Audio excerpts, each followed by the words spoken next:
The third topic, which we want to give you an update on, is Chrome OS. So Chrome OS is something we started working on in earnest about a year ago. And we announced the open source project. I think it's worth recapping why we started working on this problem in the first place. When we launched Chrome, we noticed that based on every data we could find, people live within the browser and use the web most of the time. In fact, since 2004 on your computers, it is very hard to name a single application outside of the web, a traditional desktop application, which has scaled to millions of users. Very hard to name even one. And you can name hundreds of web applications. People are voting very strongly. It's a very profound shift. On their computers, people live on the browser within the web. But if you look at how most computers, most PCs work today, most of the code on the system, most of the complexity on the system, the security issues you run into the system, the maintenance you deal with the system, has nothing to do with the browser or the web. In fact, if you were to write operating systems today, this is not how you would write it. Most operating systems today on personal computers were designed before the web even existed. So we really wanted to take the opportunity to rethink the personal computing experience for the modern web, where users live most of their time on their favorite web applications. And that is what Chrome OS is about. In fact, Chrome OS is nothing but the web. We have gone to great lengths to make sure it's essentially as close as possible Chrome running on hardware directly. It sounds simplistic when you say that, but once you make that fundamental assumption, once you make that basic assumption, you can deliver a far simpler, safer, more secure, and a delightful experience. It's easier actually to show it rather than talk about it. So we're going to give you a full demo from a Chrome notebook. We have a reference hardware we are going to use for the purpose of this demo. And Ken is going to help me walk through Chrome OS. Let's first start with your Windows machine. So because that's where we have been demoing Chrome since then, we can minimize and show you it's your PC. And you can see we had the Chrome Web Store. This is Ken's world. These are the applications he has installed. This is his theme. He clearly loves speed, probably why he loves Chrome as well. So he has a rocket theme. You can see he has bookmarks on top. This is his world, a very, very personalized world.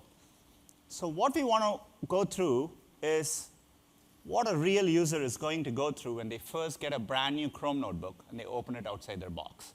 So we want to walk with you the end-to-end experience. So let's imagine Ken heard about Chrome notebooks, and he wants to go ahead and start setting up a Chrome notebook. So let's switch now to a Chrome notebook. And this is what users will see when they first open the lid.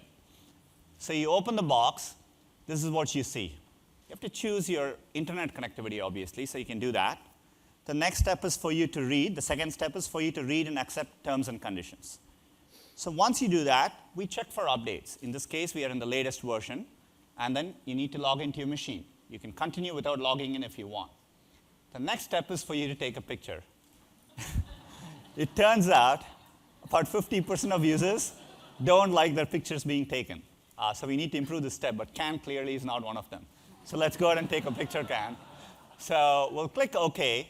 And what you will see is we are going to launch you into the Chrome notebook. 4 steps, and you're inside in a brand new Chrome notebook with your applications, your bookmarks, your themes, your extensions. 0 to done in less than 60 seconds on a brand new machine.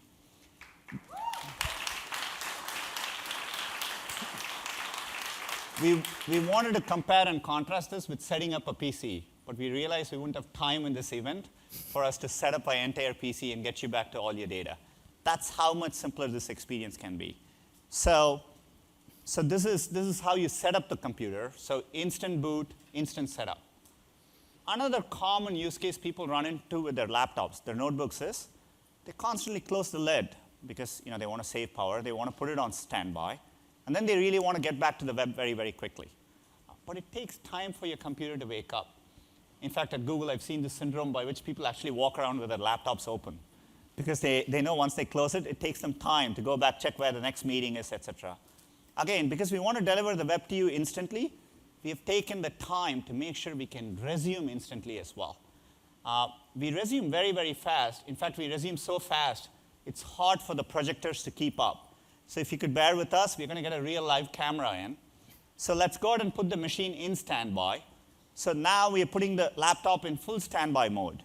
This is, it can last in days of standby mode. Imagine Ken wants to go out for a movie that evening. So he just wants to find information about movies. Let's go ahead and resume the Chrome notebook. And as you can see, the projector is coming back now, but it demos and it's connected back to the internet instantly in the order of milliseconds every time.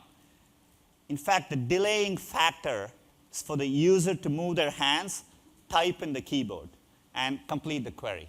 So again, you can set up the machine instantly, it boots near instantly, and resume is really instant, just really instant. So it's phenomenal.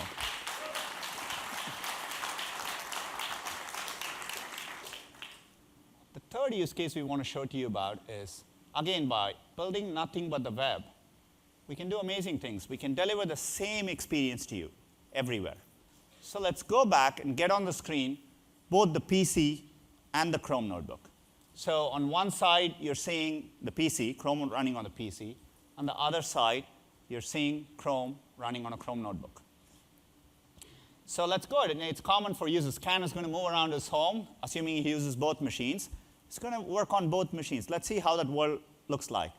Why don't we go ahead and uninstall the theme from one of the machines? So we're going to go ahead. Ken has changed his mind about the theme. He's gotten tired of it, so he uninstalled the theme. Let's go ahead and uninstall an application on the other machine. That is Reader.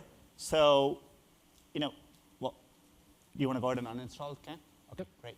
So Ken can go ahead and uninstall Reader. And once he does, you can see these changes propagate across all these machines instantly. So the theme is gone from both these machines, and the app should get uninstalled in about 10 to 20 seconds. So again, we make it possible for you to get the same experience everywhere. It really does not matter which application. The application is now gone. So it does not matter which device you use. You can use Chrome on your computer, on your Windows, Mac, move to Chrome on a Chrome notebook within a matter of seconds.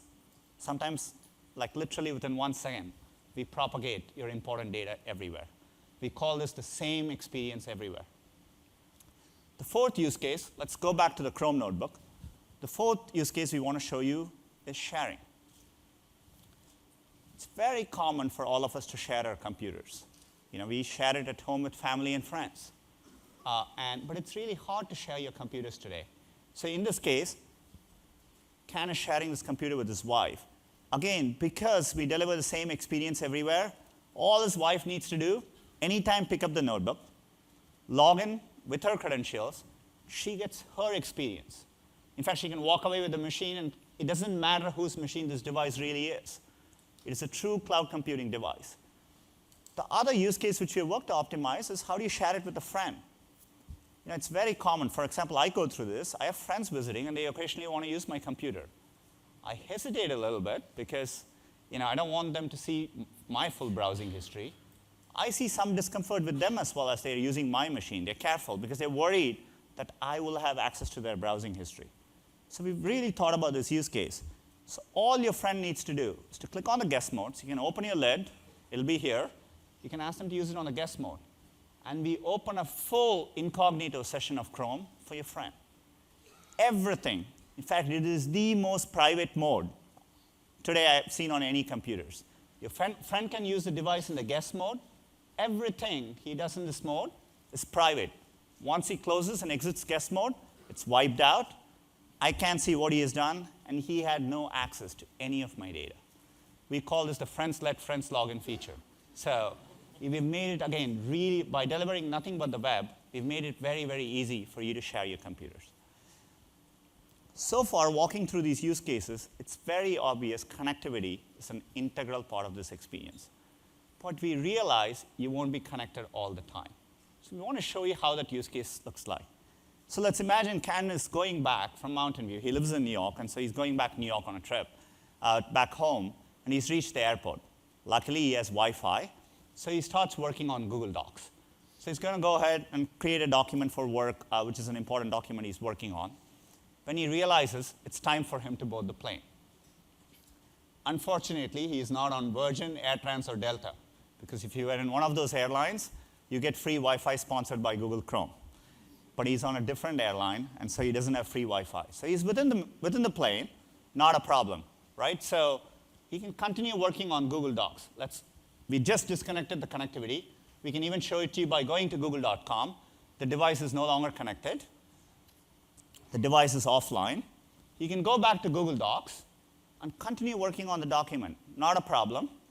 You can keep working on it. Google Docs is an application I love. It's amazingly collaborative. The next time he gets connectivity, not only will his changes get synced, other people could be working on the document at the same time, and they will all get synced. So the Google Docs team is working on this feature to make it work offline. They'll have more details today, but it's an upcoming feature of Google Docs, which I think really helps complete the story. So you can continue to be productive even when you're not connected. But you don't always want to work. You want to have fun at times. So let's assume Ken in the plane gets bored. He can go back to the web store, and again, a whole set of apps on the Chrome Web Store will work offline. For example, let's go ahead and click on the game, Entanglement. It tells him it's offline, but it can continue playing the game. Because using HTML5 offline, they've cached the game locally on the machine. So it's the kind of game in which it's very difficult. You should try playing it.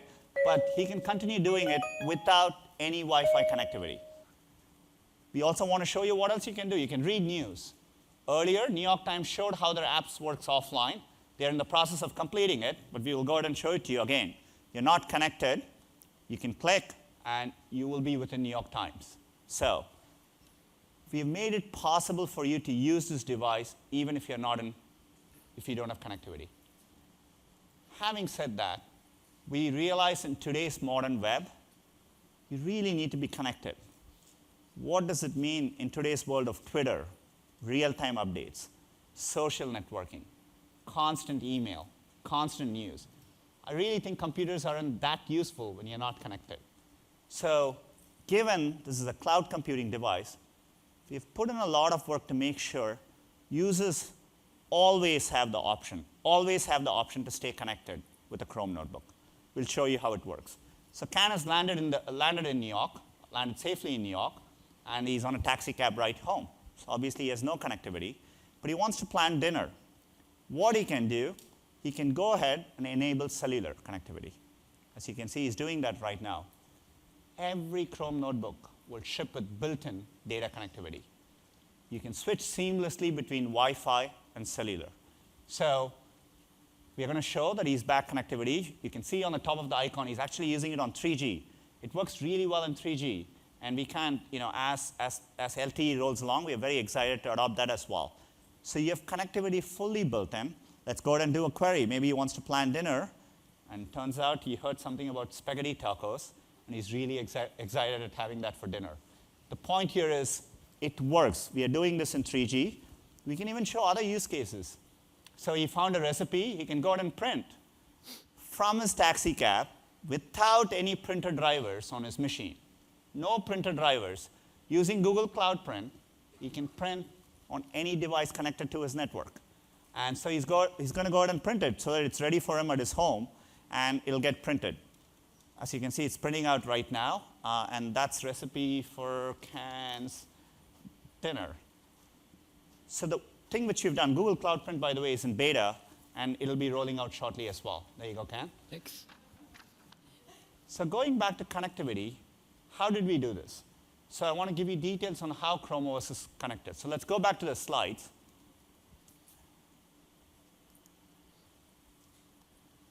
We have partnered with the leading wireless carrier in the United States, Verizon Wireless, to offer seamless built-in connectivity in every Chrome notebook. The plan is very unique. Verizon has worked with us closely to make sure the customer is at the center of this experience. You have no contracts, no commitments. When you get a Chrome notebook, every user has 100 megs of free data every month for 2 years. I misclicked. All you need to do is to go ahead and activate it. The activation process takes about 5 minutes. We are working very closely with Verizon to make that even simpler. It's a fully self-driven activation process. Again, no commitments, no contracts, etc. You pay for only what you need. a unique part of the plan is you can just get a day pass. Anytime you want, if you're above the 100 megs, you can get a day pass for $9.99, and you get unlimited data for a day. Or you can buy data in chunks. You can buy 1 gigabyte at a time, and you keep going that way. Again, the plans aren't recurring automatically just because you buy it once. So it is a really customer-friendly plan, built with customer in mind. You pay for what you use. I've been using my device on Verizon network. That's what we demoed it to you here. It works amazingly well. The web is really usable. So we're very excited. Given the nature of this device, we will give you the option to use it offline, but more importantly, as users, as you travel around, we have built in a Gobi world mode modem from Qualcomm, which powers all of this. So we'll enable international options as well. So the users can move around and always be connected with the device.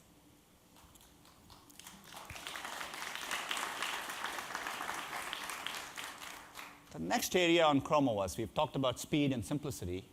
Just like with Chrome, security is a huge area of focus for Chrome OS. Just want to take a minute and talk to you about how today's PCs work from a security standpoint. The model is very, very simple. You as a user are responsible for keeping your computer secure. The onus is on you. You have to make sure your computer is up to date. In the case of Chrome, I talked about keeping the browser up to date. But in the case of the operating system on your PC, you have to make sure every single application on your PC is up to date. On top of it, you have to make sure your entire operating system is up to date. Otherwise, you can get compromised, and it happens every day. Users have to decide what files they can install. They get these security warnings, which says, do you want to trust and install this executable? Data shows again and again, the single biggest security threat on computers is between the keyboard and the seat. It's the users. We are busy. We keep doing other things. We click wrong once, click yes wrongly once, you've compromised your machine.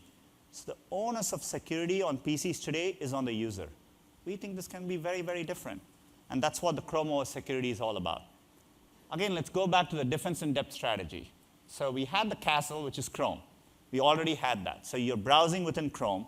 You get all of Chrome's updates. You get Chrome sandboxing. But we've added several additional layers in Chrome OS. First of all, the entire operating system will be automatically updated for users. You never ever deal with updating the operating system or any applications.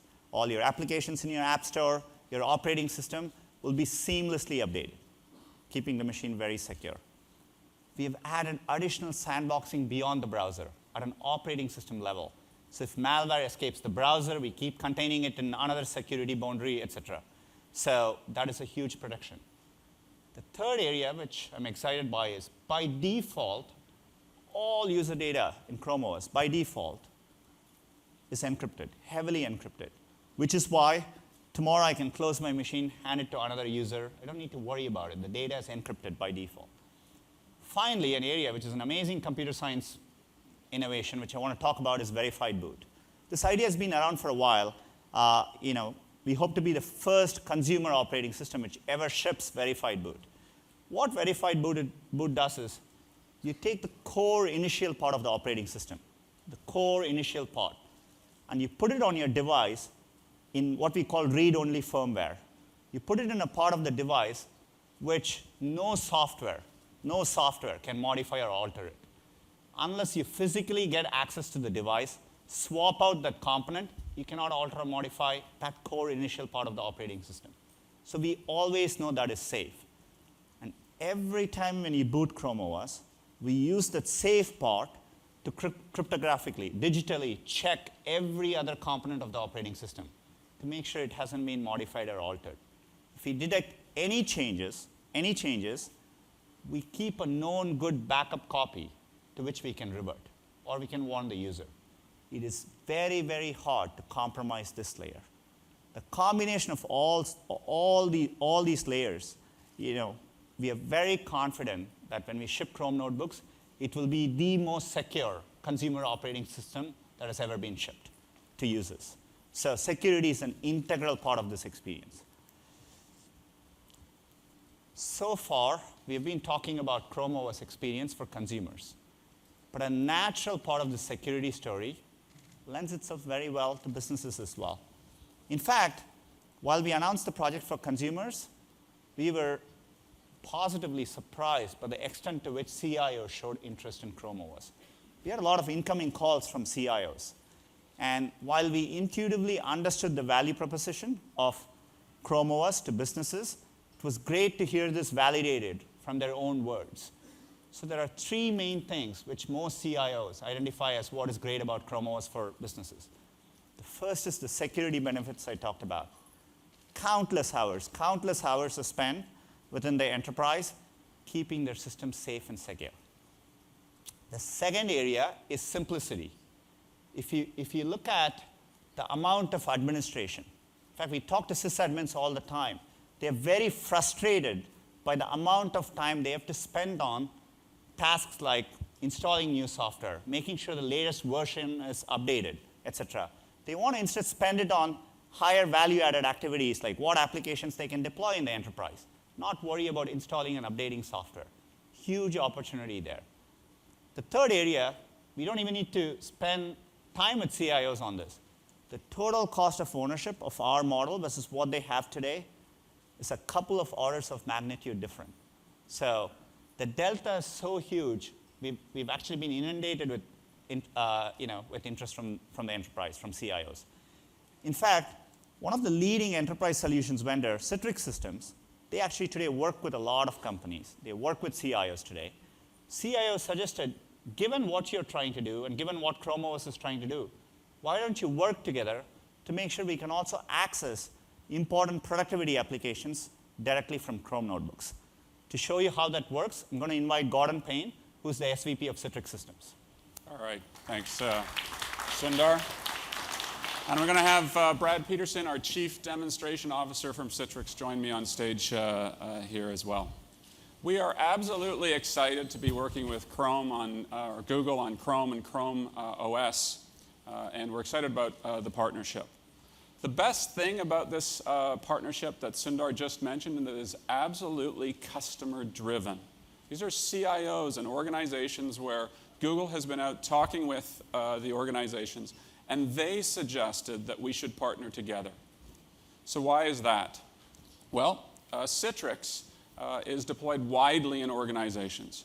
We've spent the last 10 or 15 years taking applications off of PCs, moving them to the data center, running them safely, securely in the data center, and delivering them as a service.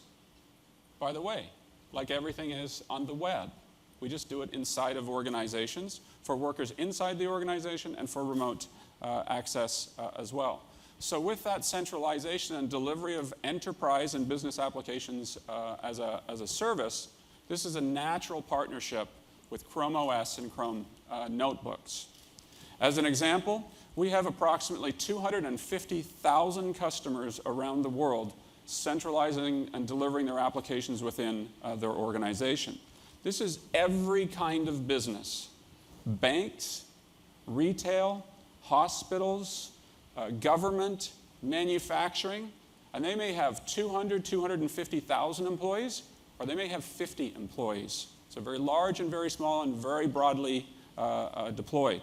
So we've been off doing this and centralizing applications, delivering them as a service. Now the way our users get access to those applications is something called Citrix Receiver. Citrix Receiver works on PCs, on Macs, on just about every tablet on the planet. We call ourselves Tablets Are Us these days. Every smartphone.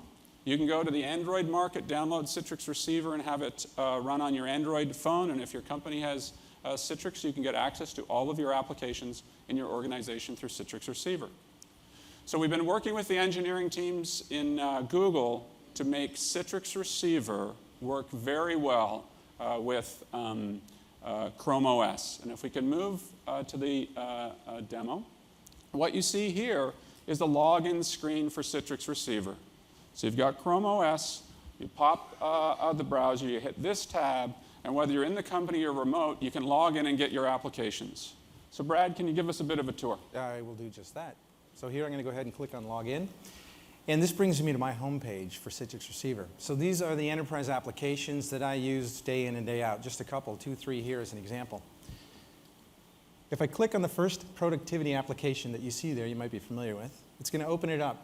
It's going to run right in front of me here, and it's going to appear as though it's here in front of me. In fact, it's very interactive when I connect in here and start changing values in the spreadsheet. You know, Okay, so hold on, let's just be clear so people can understand what's going on. We're accessing Excel in Chrome, but Excel is actually running on the server in the data center, the private cloud of the company, in their own data center. So it's safe, secure, runs in the data center. And did you see how fast it launched? Excel doesn't launch that fast just on a PC, right? So it's fast. Yeah. And now you're in the environment. It is fast and responsive. Even though it's in the data center, all of the experience is right here. That's right. And the nice part about this is a spreadsheet that I was working on earlier in the day. So I come up to another device like this, connect in, and it's left where I left off last. Now, in addition to spreadsheets, let's look at some of these other applications we saw here, more financial-based applications like SAP. So you're going to find SAP in enterprises around the world. Clearly a client-server-based application. Connect in, gets you to the logon prompt. You can go right inside SAP. So just on SAP, every company's financial system, their supply chain, customer relationship management running on SAP. Now, after you've seen Pop It, I don't think this is one of those things that we want to go in and demonstrate. So if you've got something that's a little kind of cooler. Like Pop It. Now, this is a CAD CAM application.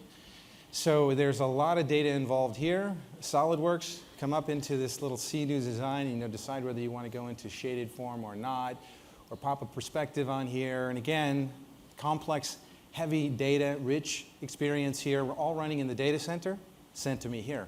Now I'm sitting here working away on all these different tabs that I brought up. So I've got Excel, and I can still crank away in there, pop into SAP, and still go into SolidWorks CAD CAM. So multiple applications, all running in the data center, and you could move from device to device, access them, never shut them down, or shut them down if you want. That's right. Okay. Now, what if I want more apps? Because 3 is never enough. We can go into the Enterprise Apps location here with Citrix Receiver. So this represents here, and if I go over to the side and scroll down, all the applications inside the enterprise. So you can imagine companies around the world with hundreds, if not thousands, of applications that are made available to their employees already with Citrix.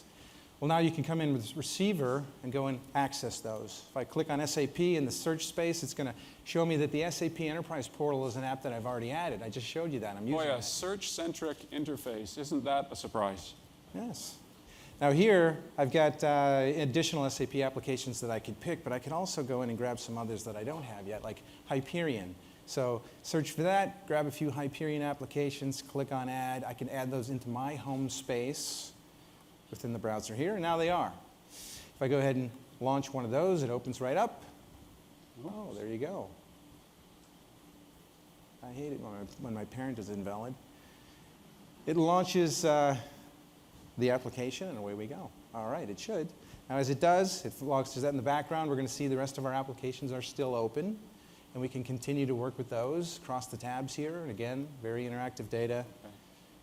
Can you just go back to the store, Brad? So we have multiple applications running. We have the store. You can add application. You see the user experience is very similar to the Google Web Store. This is a private store in the organization. So nice and simple and consistent for users from the public web and also with private cloud implementations. Very, very cool. So for our users, what you saw in the demonstration here was accessing applications, launching applications, getting more applications, running applications. Great and simple for our users. And these applications are already in the enterprise. So you bring in a Chrome notebook, and you'll have immediate access to all of the enterprise applications as well. We're working on this jointly with Google. We expect to introduce it in the first half of next year to enable all of our customers to be able to adopt Chrome OS and notebooks within the organization. So back to Sundar's point as the introduction here, what we're doing with all of this is taking all of the applications off of machines into the data center. So you have your apps and data in the data center that's secure. The next thing is it's unbelievably simple to use. It's simple, and also it's a little bit fun. Imagine that in enterprise applications. And last but not least, really easy to manage the endpoint devices and all of the things that are in the data center. So you know that we're going to reduce the cost of managing applications. And that's a beautiful thing. So with that, I'll turn it back to Sundar to complete the story. Thank you. So that really helps complete the story and make it much more attractive for businesses. So let's go ahead and recap what we have shown you on Chrome OS. By building an experience which is nothing but the web, we can make it instant for you to set up, boot, and get on the web all the time. We deliver the same experience everywhere, independent of the device you use. It's extremely simple to share, seamless sharing with friends and family. It's always connected. You can use it offline, but we give users the option to be always connected with built-in connectivity from Verizon, anytime, anywhere. Security is built in from the ground up. The final point I want to add is, if you remember the first day when you go and buy a brand new shiny PC, it feels really good that day. A month later, it's gotten a bit slower. A year later, it's actually a lot slower. You have a lot of applications slowing it down. It used to take maybe 30 seconds to boot up, but it now takes a minute to boot up. Computers get slow over time. We want to deliver an experience which is the opposite. I've been using a Chrome notebook for 6 months, and the computer actually gets better over time. The reason is, just like Chrome, we have a new version of the operating system every few weeks, and we automatically update to you. So you don't need to. It's very hard in today's PC to go and buy a new version of the operating system and update your machine to that version. So we want to deliver this experience where the computer forever feels new. So that is what the product is. So let's talk about where we are now. So it's meant to simulate a work in progress. We started working on it in earnest about a year ago. Amazing progress, but we aren't fully done yet. The Cloud Print example I showed you works, but it is in a beta stage. We need to get it to stable. These devices have USB ports. We expect people to plug in cameras. We exactly know what we need to do there. We haven't quite done the work yet. We need to tune performance more so that it is really Chrome fast end-to-end across the device. And finally, there are bugs, just like you would find beta software. So we realize we have some time left to go. Let me first tell you what is coming from partners in retail. We're very excited to announce that we are working with 2 of the leading OEMs in the world. Acer is one of the leading PC manufacturers in the world, and Samsung is one of the leading consumer electronics vendors in the world. We are working with them closely along with Intel. These will be powered by Intel chips to deliver Chrome notebooks in the hands of consumers in the mid of 2011. There are many other OEMs who are working on it, and they will follow with various devices and form factors after that. So that's what's coming down the line, and we are very, very excited by it. Having said that, I've been living on this device internally for 6 months as my primary device. Thousands of Googlers are actually using this as their main computer. We are testing it internally. So given this is an open source project and we are working with community and partners, we actually wanted to have a program by which we could ship these devices, a few of these devices externally, so that real users can test out and give us feedback. So I'm very, very excited to announce that today we are introducing the Chrome OS pilot program. So the program is intended for early adopters, users who are used to using beta software, to use it and give us feedback. Let me give you details of the pilot program. First, let me show the device. So this is the device which we are going to use for the pilot program. We call it CR48. CR stands for chromium. There are many isotopes of chromium, but after a day's debate amongst the engineers at Google, they figured 48 is the isotope they want to name this device at. It is, as you can see, it's completely unbranded. It's available in any color as long as it's black. There are no brands, no stickers. The hardware exists only to test the software. Having said that, there are attributes of this device which we hope to see in our partner hardware as well. So we'll give you some of the high-level specs. First of all, it has a 12.1-inch display, really optimized. It's a high-resolution display optimized for the web. It's a full-size keyboard. There's no shrink in the keyboard, so that it's really easy to use for hours at a time. A huge, oversized touchpad, clickable touchpad. We have 3G built-in, It has a fast dual band Wi-Fi, 802.11n, both inbound and outbound, so it's very fast. It has over 8 hours of active use. I pretty much use it all day without needing to carry a charger, and well over a week of standby time with a webcam built in. Given this is for the web, we've made a few changes as well. There are no caps lock keys. We are optimistic it'll improve the quality of comments all over the web. There are no function keys as well. My mom still hasn't figured out what to do with the function keys. There are no hard drives, no spinning disks. We occasionally drop these to test it out. It has more than enough gigabytes you need, but there are no hard drives. And finally, jailbreaking mode is a built-in feature of the product.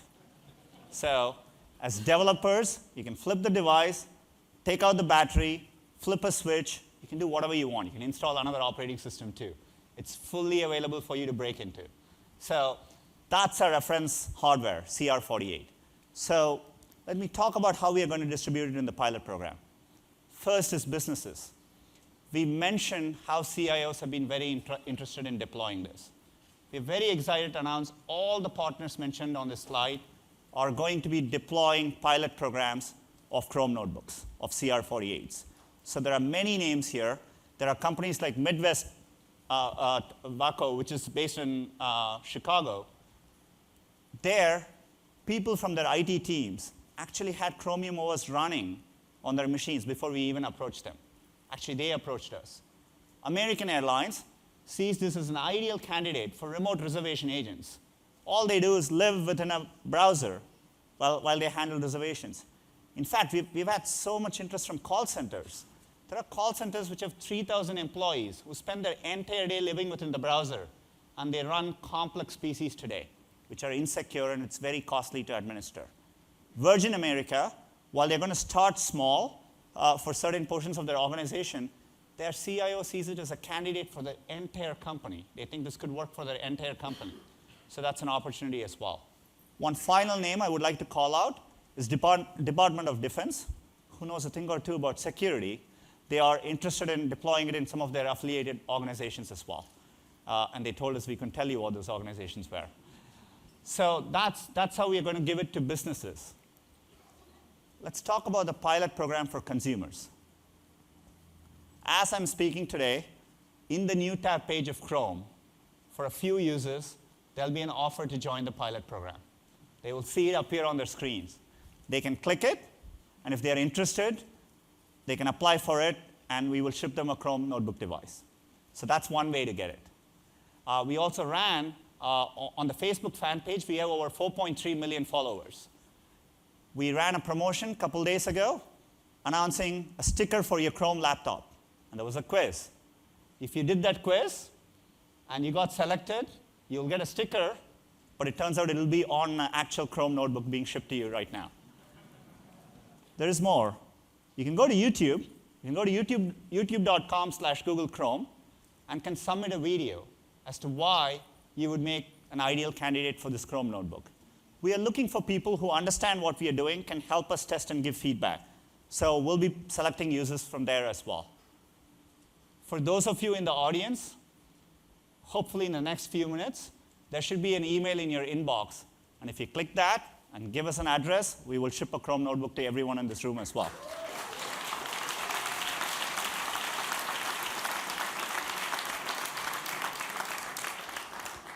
For everyone else, for those who are watching on the webcast, you can come to this URL, google.com/Chrome notebook, and there is an application. There's a link there which is apply for the pilot program. You can click there and apply for the pilot program. We have limited number of devices, and we are really looking to get it to the right users.